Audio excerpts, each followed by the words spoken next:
The oldest operational swing bridge in Australia lies a few kilometres south of the Gippsland town of Sale in Victoria. Around 1840, explorers Angus McMillan, a Scot, and Polish Count Paul Strzelecki passed separately through the area. White settlement soon followed, despite resistance from the original inhabitants, the Gunai. But retaliatory massacres and their lack of immunity to European diseases soon saw their numbers decline.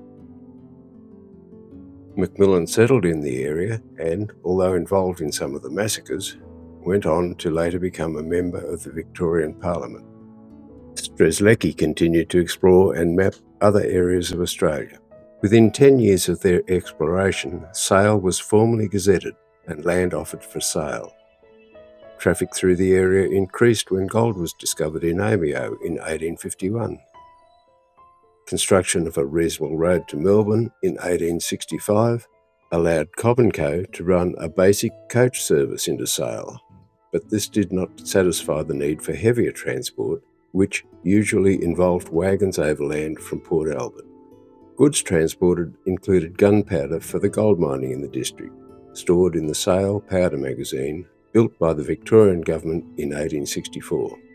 The construction of a 2.5 kilometre long canal from the Thomson River allowed shipping from Bass Strait to dock within the town of Sale after traversing Gippsland lakes from Lakes Entrance. It accommodated vessels up to 200 tonnes, about 4 times the size of the Brisbane City Cat ferry. Excavation was carried out mostly by shovel and wheelbarrow, supplemented by horse scoops and a stationary traction engine. Now, with river traffic all the way to Sale, an opening bridge was required on the road to Port Albert. So a swing bridge became the solution, allowing both modes of transport. It would replace a punt that had operated there previously.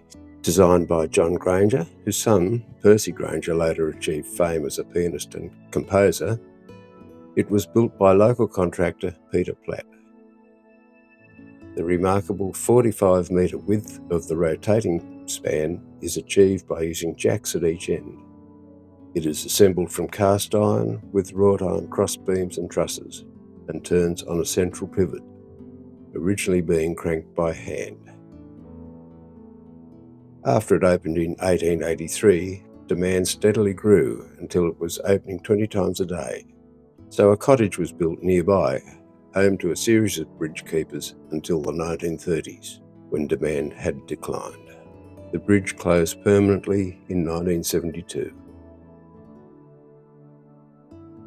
Early this century, interest in restoration of the bridge gained momentum, but a number of engineering investigations were required, and, because it is listed by the National Trust and the Historic Building Council, permits were needed before any work could begin.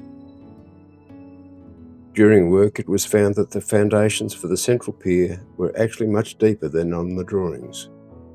Work was also required on one of the abutments. It was reopened in 2006, but now only swings for display a few times a month.